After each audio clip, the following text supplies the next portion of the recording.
an alcohol and substance use prevention and recovery support services organization here in Montgomery. We've been around over 40 years, since 1973, and we currently implement programs and services in 7 core counties and then other projects across the state.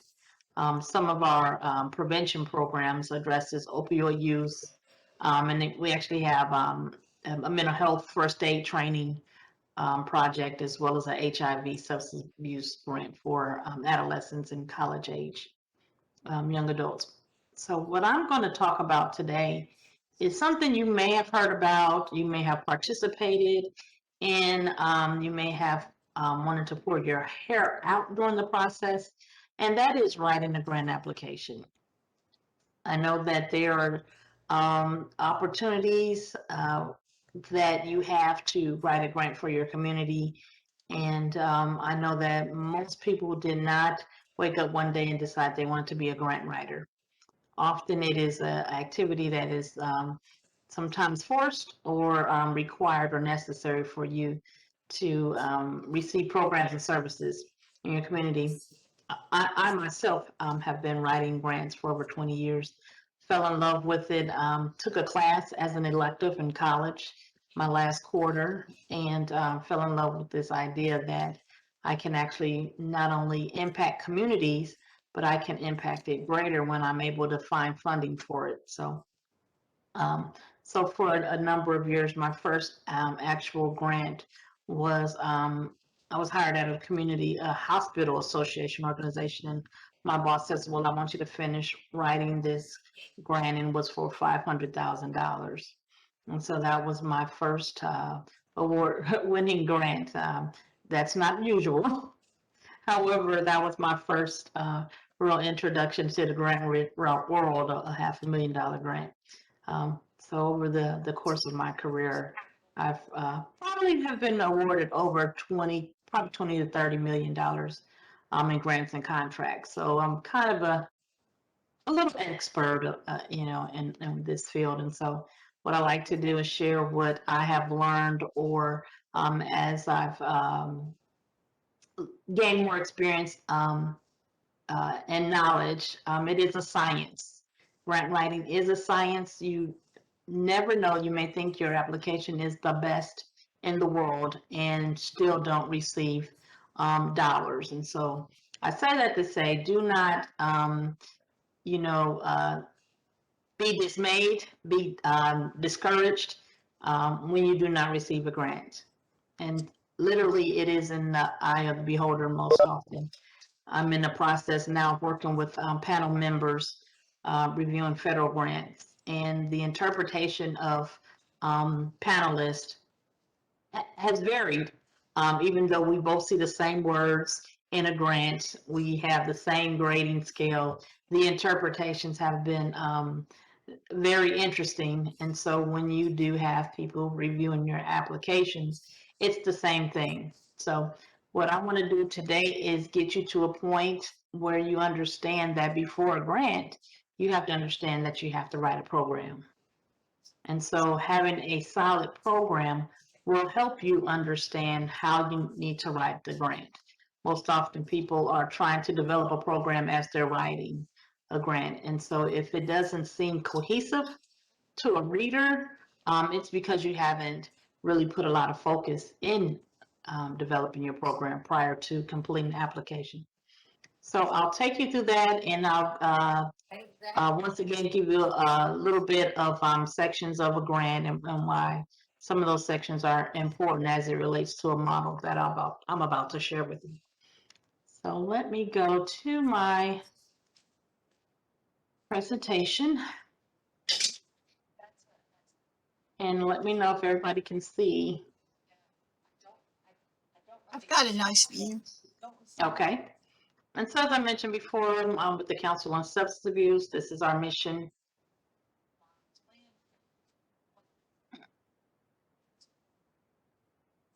And so this is our grant writing workshop, getting at the basics, not back to, but getting at the basics. And so this presentation, here are some of the objectives. gain better understanding, as well as develop a preliminary grant proposal. Okay, so sometimes this is what I look like. I'm always looking at grants, whether it's local, whether it's federal grants. And so sometimes I think I have a rush when it comes to finding a grant that's doing a couple days and challenging myself to see how fast I can pull it together in a matter of days. Is it healthy? Absolutely not. But it's fun. So what we use here in my world, as I mentioned, we're a prevention organization, and so we receive funding from our state Department of Mental Health as well as federal grants. And this is a framework that is a number of years old. And this is a framework that we have to use as a guide when we're developing our prevention programs in the community. And so it's a 5-step process. We call it the Strategic Prevention Framework, better known as SPIF. We use SPIFs in our world, and it's a planning process for preventing substance use. However, this framework can be applied in other areas of your life, and I'll talk a little bit about that and what that looks like. But SPIF is a 5-step process, and it can be used to address problems in your community other than alcohol and substance abuse use-related issues. And it's a process that involves community members. And so this is well fit to be used by your organizations and associations, neighborhood associations. And so the first step, and we like to use a lot of acronyms, and I use these words to help staff understand or remember this framework. And so the first step is assessment. And so we call that APPLE for apple pie. I understand Cynthia makes apple pies that look exactly like this, right, Cynthia? No. I wish to. But at the assessment stage, Apple stage, this is where you're going to assess what the issue is, what's going on. And during this process, you should be able to identify what are the problems, the factors that's going on in your community, the resources you have, if there's data. And so at this stage, you really should be on a fact-finding mission. What information do we have? I give an example of you may have a corner where there are kids on the corner, and you may assume these kids on the corner don't have anything to do. So, your impulse is, we need an after-school program because we saw these kids on the corner. And so we go and put this together, this after-school program, and we buy the potato chips and the juice and the coloring books, and we're about to put together this program. And you spend resources and time only to learn that those kids on the corner were just there because they were waiting for the bus. And so before you make plans, it's always best to get the data first to understand what is the issue. Is it really a lack of after-school programs, or is it a lack of possibly busing for students coming out of a school? And so once again, this is the stage where you want to collect data to justify why you need to move ahead or why you need to look for funding to address a certain issue. And so we call this the APPLE, A for assessment step. So when you're assessing and trying to collect data, these are some of the questions you want to ask. So what is really the problem? How often is this problem happening? Is it only on the first Friday of the month, or is it continuously happening? And what are some of the behaviors related to those problems that you're observing? And who's experiencing more of these issues? For example, is it more junior high students, or is it high school, or is it more boys that's getting, having some issues, or is it the girls, or whatever, or even when you're looking at population, senior populations, is it more single or women, or is it more two household seniors? And so you want to start asking some of these questions, probing questions.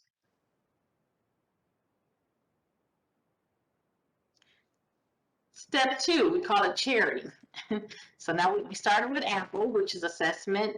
Now we're at capacity, cherry. And at this stage, you really want to identify the resources and both human as well as financial. What do you have available in your community? So we've identified the problem at the apple stage. Okay, so do we have the ability to address that problem? Do we have the funding to clean up the neighborhood? Do we have the manpower to paint houses, whatever? But this is the stage where you want to make sure that you're able to mobilize your resources and that everyone is on board. There's nothing worse than having an assumption that everyone is going to love this idea, and when it comes time to implement it, no one's to be found because they didn't get the buy-in. And so it's during this stage that you really get that buy-in and you have those conversations and you get feedback and you get everyone's opinion as it relates back to the issue that you've identified. And so sometimes even back with the Apple, you may have a whole lot of data that shows a whole lot of issues.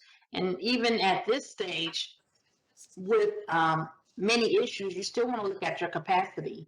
So you may have an issue of we need to clean up the community, neighborhoods, and we also need to find programs for children. So those may be two large identified issues, but do you have a capacity to have staff implement an after school program, or do you have more staff willing to spend a couple hours every month to clean the neighborhood? And so definitely data and capacity go hand in hand.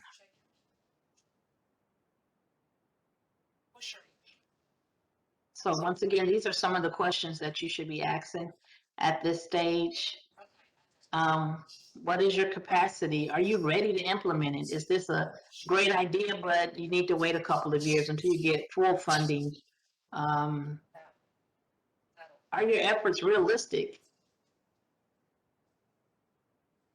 For example, you may want to have a city ordinance passed or something.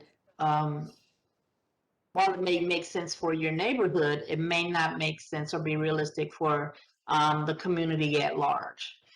At a previous job, I was working and I wanted to work on having alcohol stores and a city ordinance with alcohol stores being limited to certain areas and not close to schools and churches.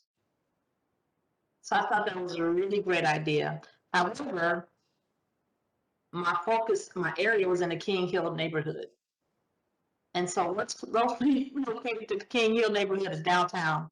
And that was at the time where there was still development happening downtown. So what that meant is that was an unrealistic goal because I could not tell Mayor Strange, I need you guys to stop allowing alcohol establishments from opening downtown. So that was unrealistic. Although it was, ambitious, it was not realistic. And so that would have not been the ordinance that I would have had completed. No. What are your plans to build capacity? Once again, a program should be when you develop a program, you should look to have that capacity, but sometimes it may require additional capacity. So that may mean is everyone trained? Do I have a developed training program to get everybody on board? It may be simple as okay, we're going to I keep going back to neighborhood cleanup. Does everybody know how to actually discard trash or how to even pick it up carefully? Do you have the gloves or the bags and all those type of things? And so, once again, you want to ask these questions. 146-707. So step 3, developing the plan. I don't have a dessert with this one, but this is the planning stage. And this is when you start prioritizing the factors associated with the problems that you've identified in your first step of assessing. This is when you start putting a little bit of the meat and potatoes together. What are some of your interventions that you're going to address? Interventions mean approaches. What are some of the things you're going to do to address those issues? Building a logic model. Cynthia, do you require a logic model in the grant applications? Have you ever? I'm sorry. Have you ever required a logic model? No, we haven't, not on our grants, not yet. Okay. And so that's a great exercise to go through when you're trying to develop a program, because visually you can see something on one paper, usually 1 or 2 pages, your whole program that goes from the problem to the solutions to the short-term outcomes to the long-term implications. And it tells a story of what is the problem, what do I need to do to address the problem, who needs to be involved in addressing the problem, what are my short-term goals, what does that look like long term? So if that is an issue that you have long-term implications, you can see that all in the logic model, and it tells a story that any funder, actually, anybody should be able to pick up and understand what it is you're trying to address. But this is the planning stage, and this is, like I said, this is where you, when you're talking about creating the grant, writing the grant, this is the area where you want to articulate your Apple assessment stage and your capacity stage. Because in essence, what you're saying is, I have data that says this is the problem. I have the people and the resources to address the problem. And this is the plan. This is what we're going to do about it.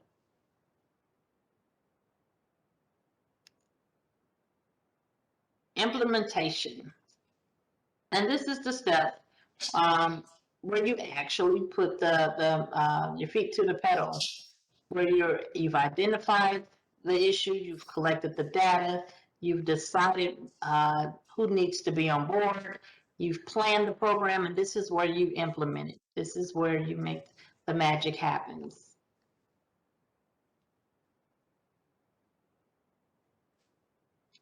To implement programs and strategies effectively, you need to develop a clear action plan, balance fidelity and adaptation, establish implementation supports. There's nothing worse than having a grant or a program idea and you cannot implement it. This is where you bring all of the other work, the previous work, this is where you bring it to fruition. Because if you can't implement it, then you, in essence, can't address the problem. This is where I'll say you take it from the paper into action. This is the stage.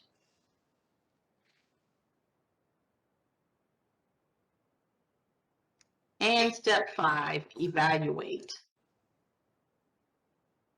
This step quantifies the challenges and successes of developing and implementing the program. And sometimes people think of evaluation as something that you do at the end of a program, but it should be an ongoing process.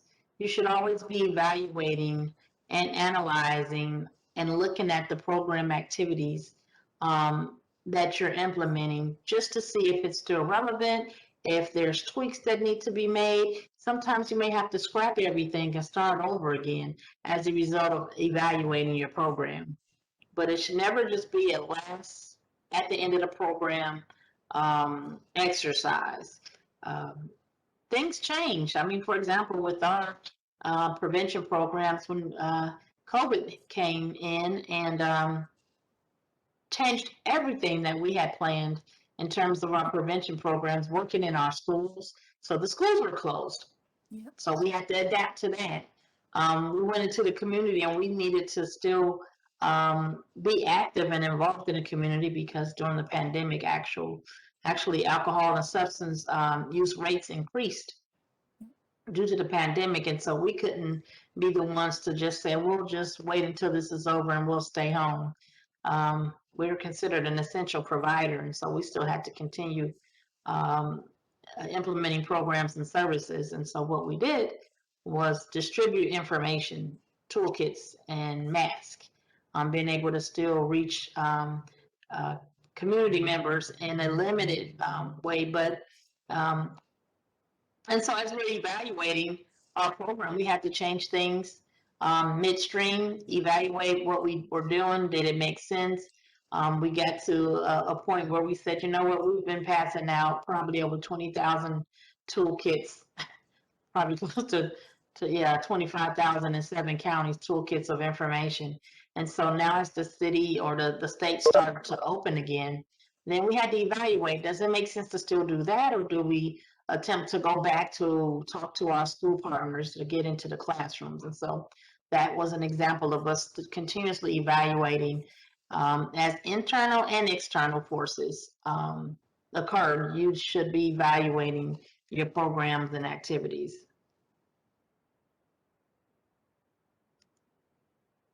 So putting the pieces together. So at this point, I'm going to stop to see if anyone have any questions as it relates to our apple cherry pie strategic prevention framework model. What are your thoughts?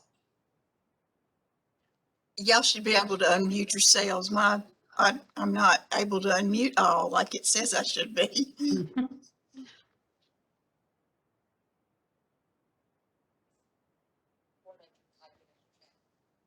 Oh yeah, or you can type it in the chat also if you want to type your question.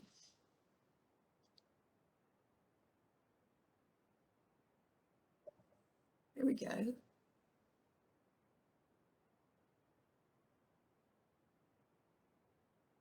It looks like it is really a tight program that you're really gonna have to visualize and plan your work and work your plan. Did you hear her, Shereda? Very faintly. She was talking about it looks like that you're going to have to really visualize the work and work your plan. And I forgot, there was one other thing she said too. Miss Diane, could you speak up just a little more? Okay. I'll try to repeat what I said, but you have to really, it looks like it's gotta visualize it, work through it, and then plan your work, and then work your plan in order to have a successful Absolutely. plan. Yes. And that's what that is really what it's meant to be. Because what happens sometimes, I always say, sometimes people don't plan to fail, they fail to plan.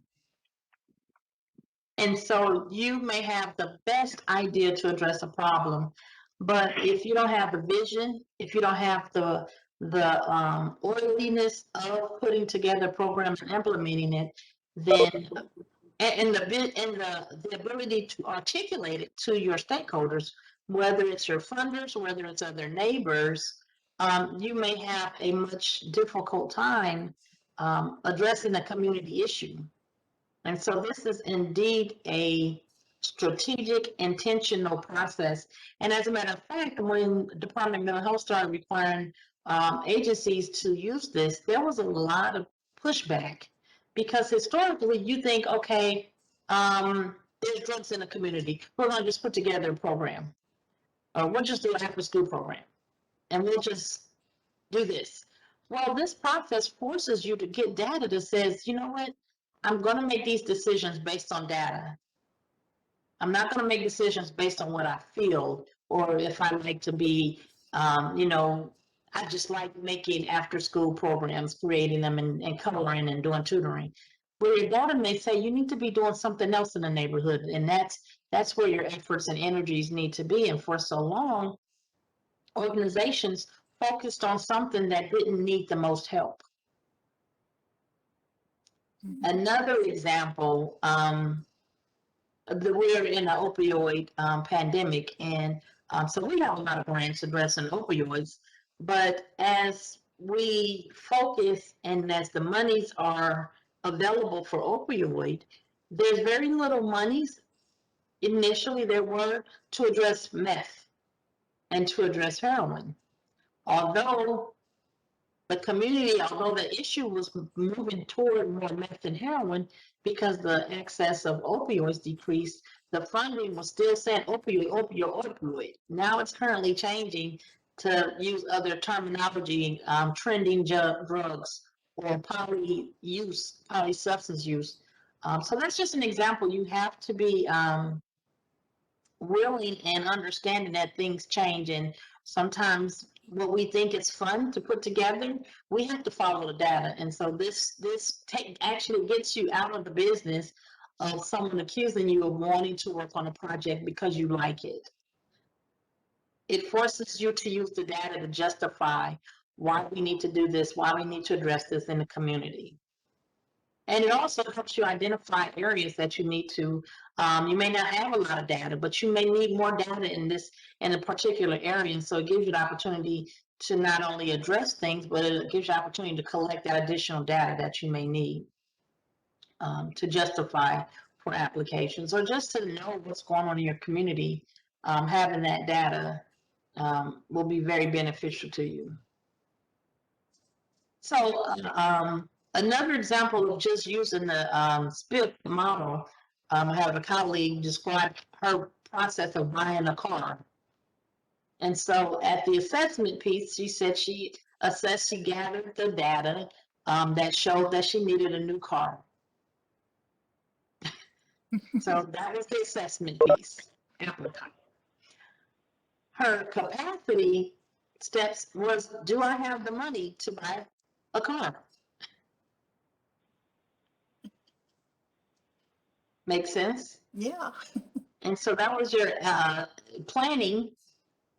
That was your capacity. But planning was going around looking at different type of cars. What type of cars do I want to buy?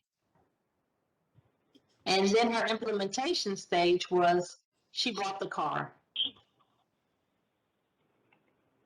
And so that was your implementation. She bought the car.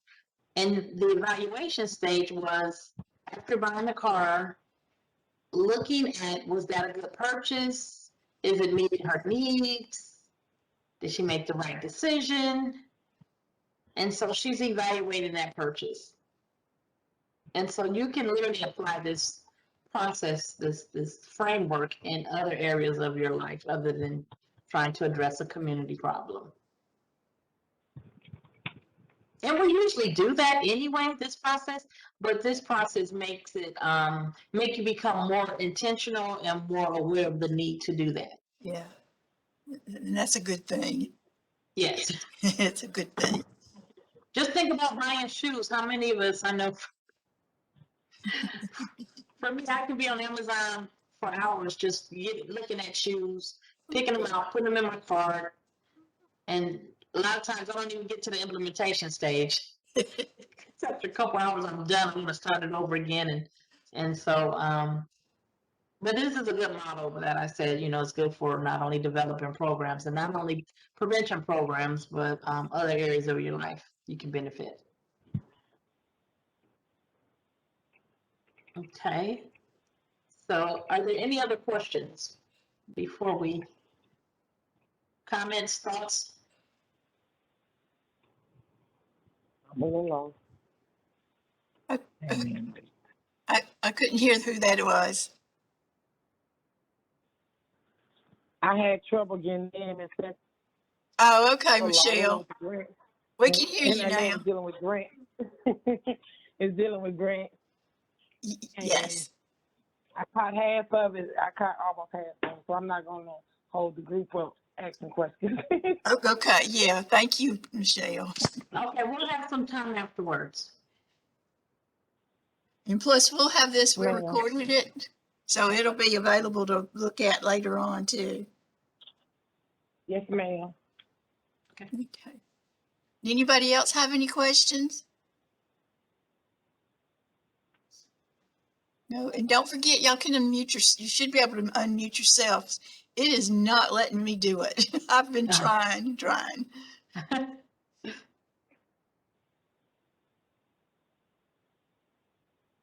Okay. So when I talk about putting the pieces together, going through that process should be putting you right at the mark of being able to put together a application, a grant application. And so these are typically the sections of a grant application.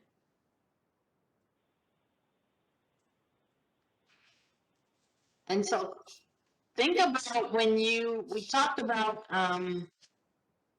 assessment, Apple. This is where you're going to be able to plug that information into your problem or needs statement. Because once again, when you're collecting that data at the assessment phase, in your problem statement, they're going to ask you, well, what's the problem, right? And so because you've already identified what the problem is, you've already collected the data and information, you'll be able to articulate that in that section.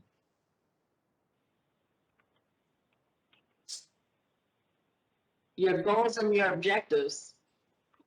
In your planning stage, where you're trying to develop or identify what it is that we're going to do, this is where you're going to plug that in your goals and objectives. Yeah. Okay.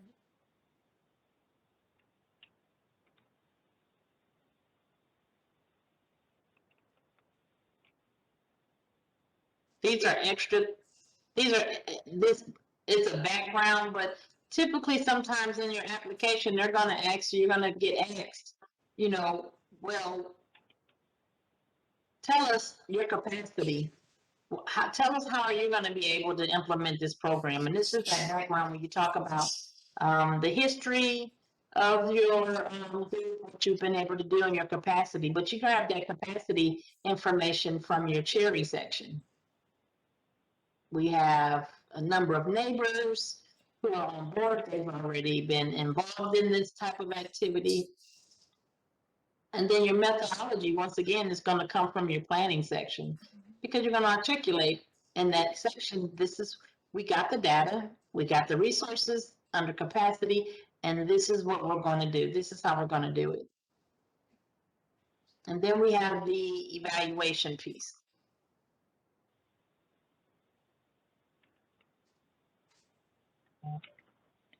Your budget and narrative should come straight also from your, not only your capacity area, because what you're saying is you may have, you may need, the grant maybe $10,000. So you already know that's your capacity, that you have $10,000. And so in your capacity and your planning section, you once again get the opportunity to articulate, okay, we got $10,000. This is the issue. We're going to be purchasing these equipment. So then you get the chance to articulate that in your budget and narrative, because you've already identified in your planning what it is that you need and you're going to be doing. And these are just other pieces and parts of a greater or more detailed grant application.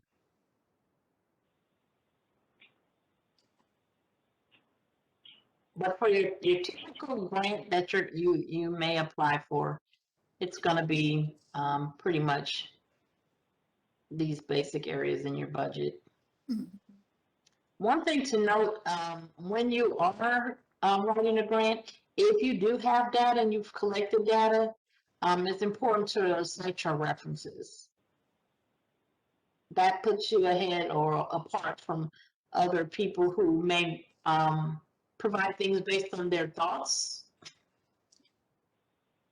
versus facts. Yes. And so, according to the census or according to reports provided by the city, we're able to say that 50% of our residents are veterans or whatever, but you want to cite your data because it gives it credence credibility to you as an organization, but also to the data that you're using. And someone should be able to go find that information on their own once you cite it.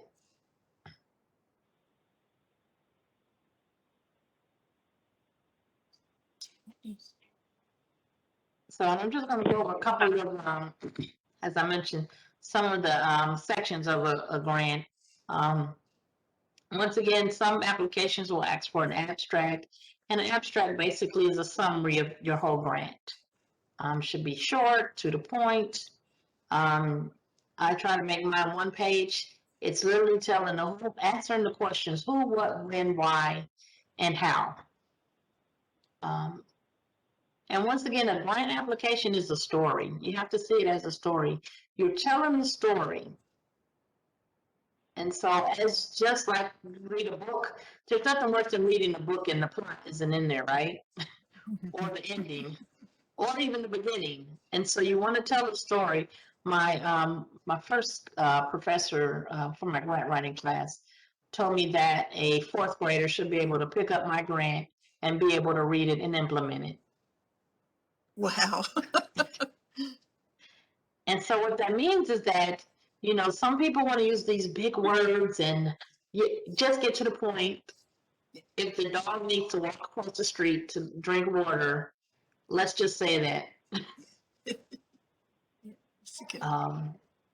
Because, once again, you want people to visualize your vision.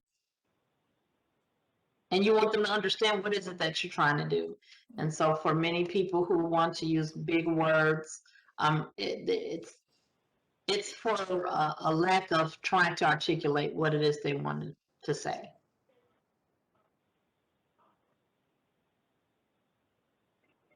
So be straight to the point, and especially in applications where they're asking you for sections or specific areas to address, you do that. Use that as your guide. I'm grading a federal grant that's worth 100 points, and the organization collectively scored 30 points out of 100 of a federal grant. And it's really due to the fact that they did not address most of the areas in the grant. You can't do That I was so, I felt torn that I had to grade them. But at the end of the day, you have to do what the grant requires, not what you think or how you feel. Those questions are there for a reason. And so the way you set your grant application up is important too, because you want to set it up in a way that I can just read it from section to section and compare it to what the grant application is asking. If I have to go to page 10 to find information that should have been on page 2, then that makes a grant reviewer kind of irritated. So you want to definitely follow the outline. Once again, these are some areas that you have on your abstract, your title, your population.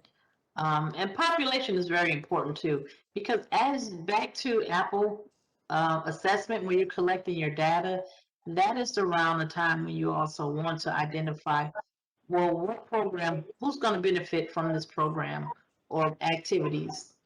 Because I have all of this data, so I need to analyze it. What does it mean?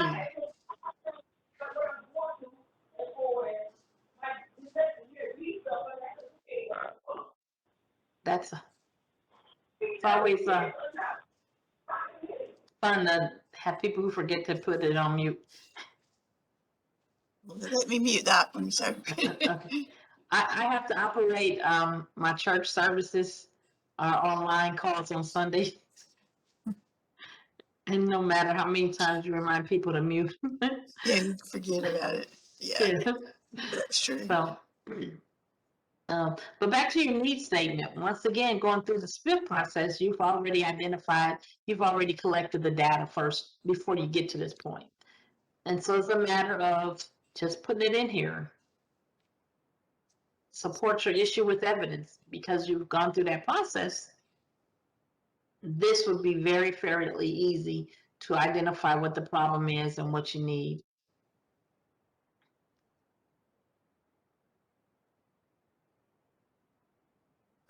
Once again, you've identified the problem and you've talked about how your organization can address it. That goes back to the capacity.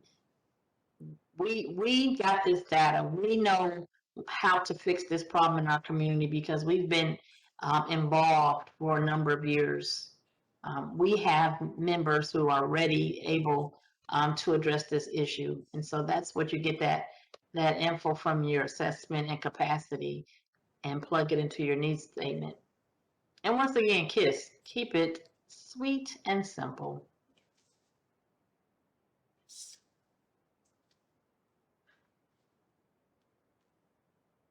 Your goals and objectives coming from your planning phase or step. SMART goals. And this is what SMART goals mean. It has to be specific, measurable, attainable, relevant, and timely. I think people get, they have a challenge with measuring their goals, a challenge with it being specific, and then timely. So an example of a goal that is not SMART is me saying that I'm going to lose weight. I'm going to lose 50 pounds. So it's not, is it specific? Yeah, it could be. I'm saying 50 pounds. How am I going to measure that? Yeah. Is it attainable? It is, but it'll take a while, like a long time. Is it relevant? Potentially. Timely? I didn't say when. Did I mean in 5 years? Did I mean by Christmas? So I didn't provide some of those areas when I stated my goal. And so it's that simple. You want to have a goal that people can read and say, okay, this makes sense, and I think they can accomplish that goal. And that it can be measured.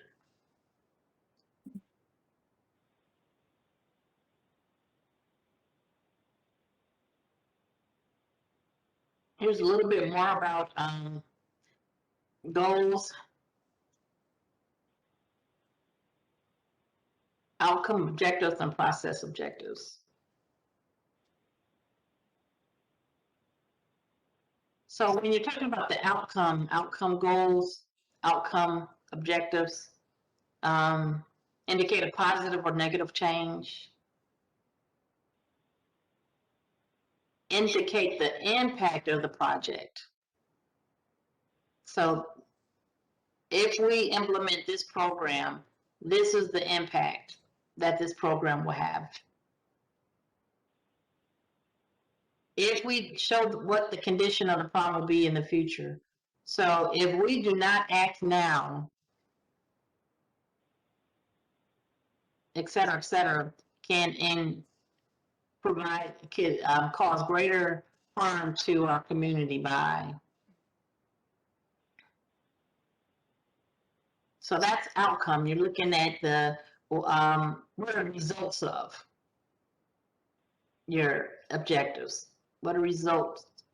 On the other hand, process is you're measuring what it's going to do. So, for example, implementing this street cleaning project will keep our streets clean. So that's measuring your cleaning project or your activities. We're going to host 3 safe family nights.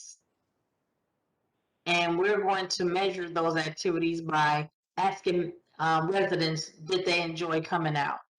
Or did neighbors come out for the activity? Does that make sense? Mm-hmm.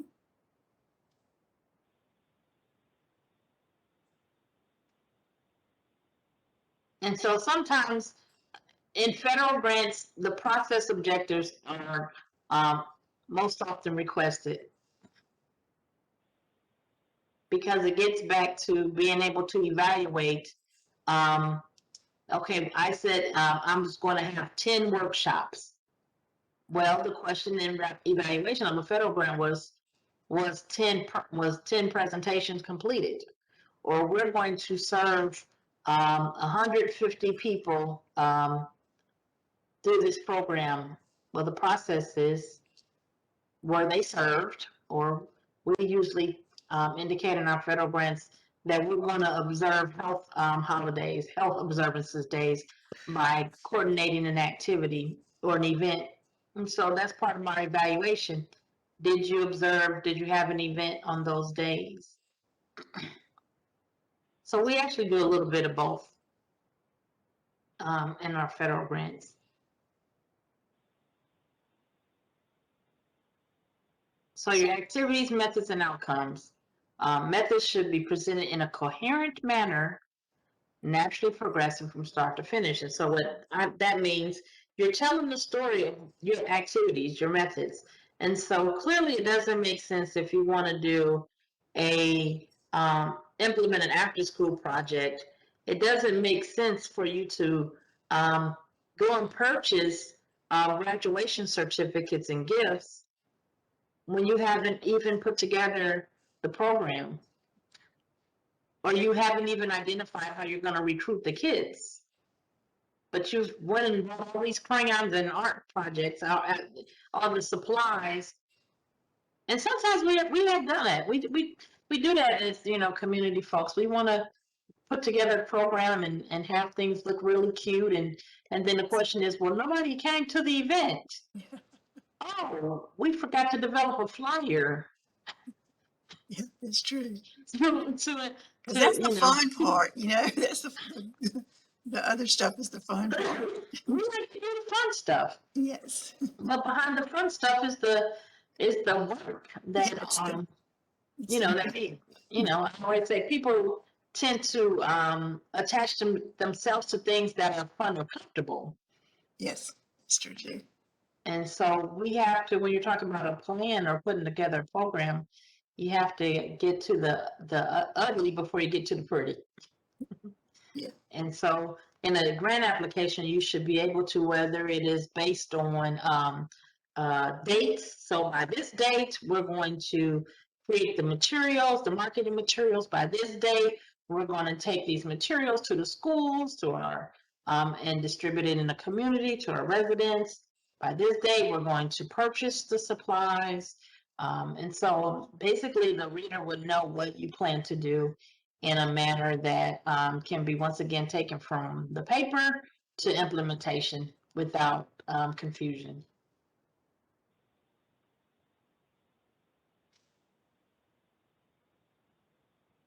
And once again, outline how you use the funds. It's always a great thing to tell people how you're going to spend their money. Demonstrate your ability to spend the money, the resources you already have, the resources that you'll get.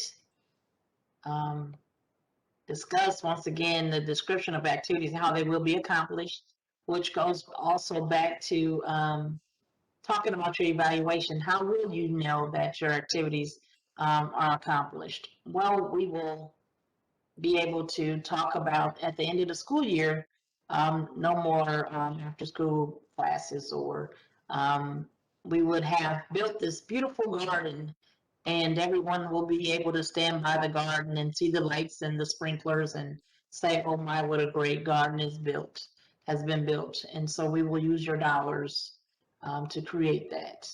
And this garden will bring everyone together, which will increase social skills or social connectedness with neighbors or whatever. But you want to talk about why I need your money and what I will do with your money.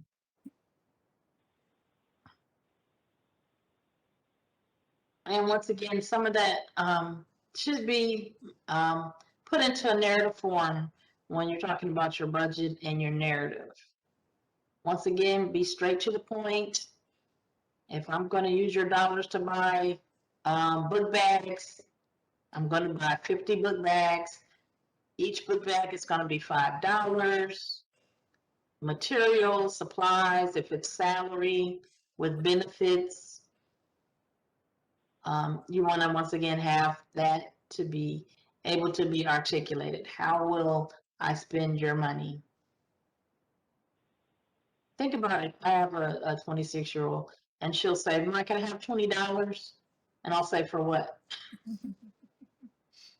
And so $20 compared to a $5,000 or $10,000 grant, you better be prepared to talk about what you're gonna do with that money.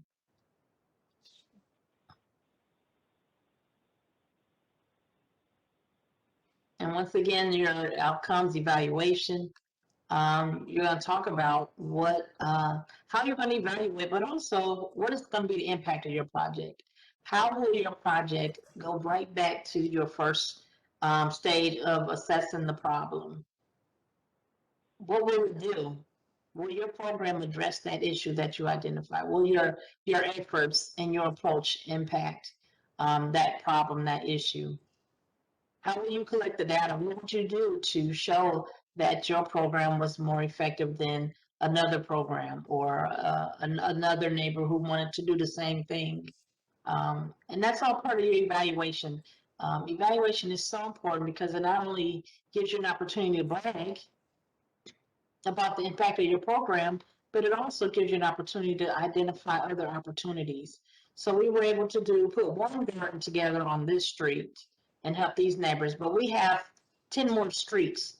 So we would like to every year apply for funding to make sure that every street has a community garden that everyone can access, for example.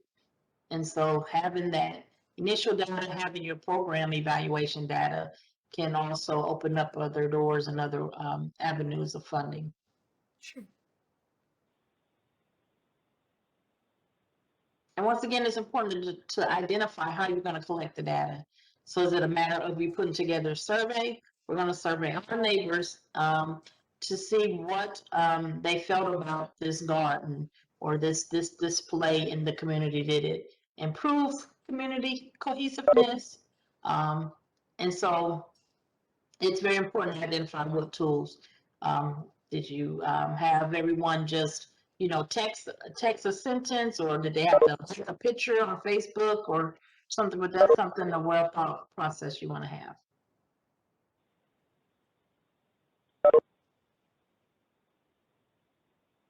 There's the formative evaluation, and then there's summative evaluation. Formative, it's the plan. You detail a plan during the end of your project, and it helps identify the changes that were needed along the way. And then you have a summative, which it talks about your accomplishment of your goals, your objectives of the process of the project, and to help you identify the changes that are needed for the next project. Or so this year, summative, for example, would be this year we were able to make headway on this activity, but we know we couldn't because of COVID, for example, we weren't able to figure out or finish everything that we said we wanted to do. And so we know that implementing it next year, we'll have to make some modifications. We may have to hold virtual activities versus face-to-face. And so that's an example of a summative evaluation, where formative is there's changes being made along the way, but then it's at the end of the project.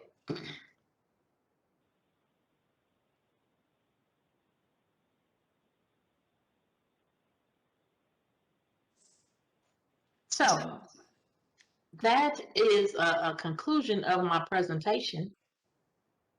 And so I'll entertain any questions, thoughts, processes. Yeah, I've got a couple that came in. I just saw them pop up in the chat. Okay.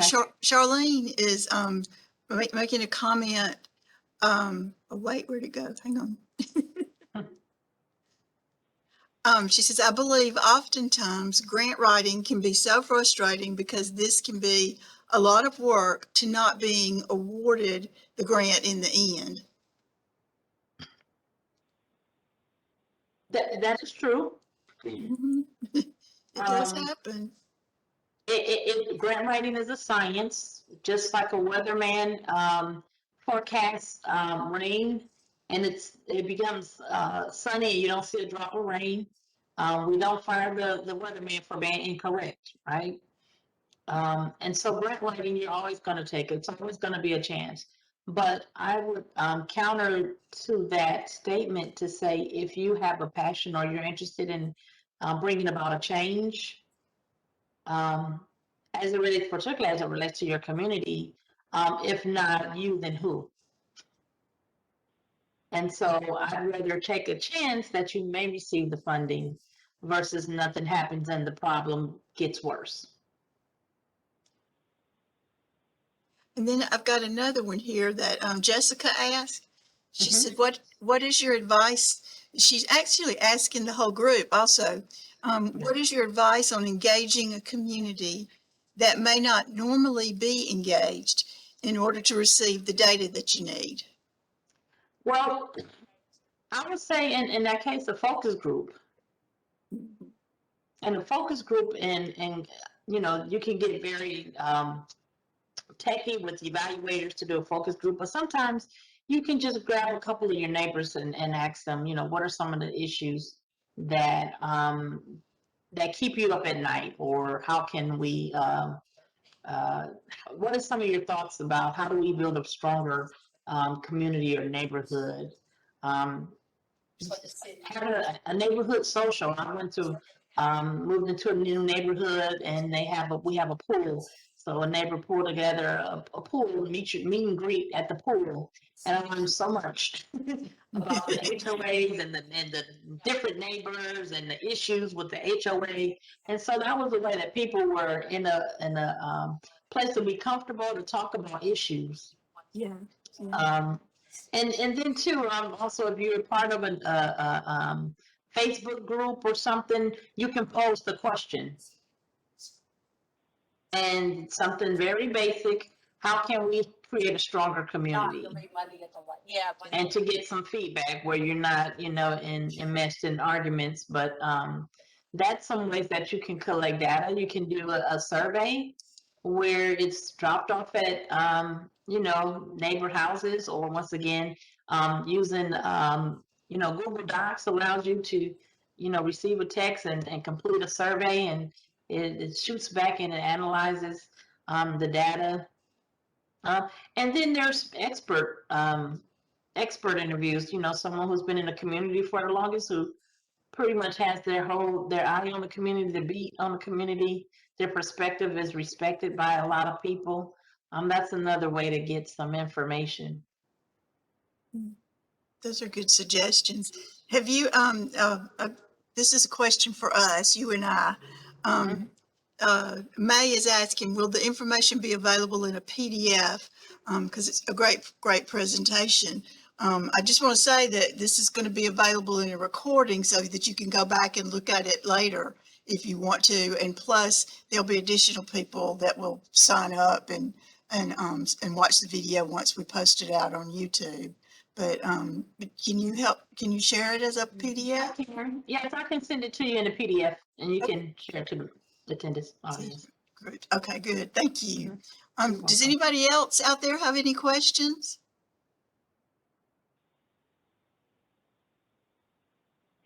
No, ma'am. No? Okay. Well, if not, I have one more thing to say. If you called in on your telephone, please send us an email. Send one to me. It's my name, Cynthia.McCollister at montgomeryal.gov. Y'all should have my email if you got any kind of paper from us. But send that to me. Let me know that it was you that participated, because we don't get your name. And otherwise, if you signed on a laptop or something like that, I can see names coming in. So we have a good little crowd in here too. So thank y'all for participating. Thank you, Yes. Shereda, for this. For your very hard work. We appreciate it. You're welcome. And once again, people don't plan to fail, they fail to plan. And Yes. so once you become aware of a grant, I would say do not wait until the last minute. That's when it Oh, really absolutely. gets to be stressful. Absolutely. Very good advice too. Thank you very much. You're welcome. Thank you guys. Take care of Thank yourselves. you. Bye, y'all.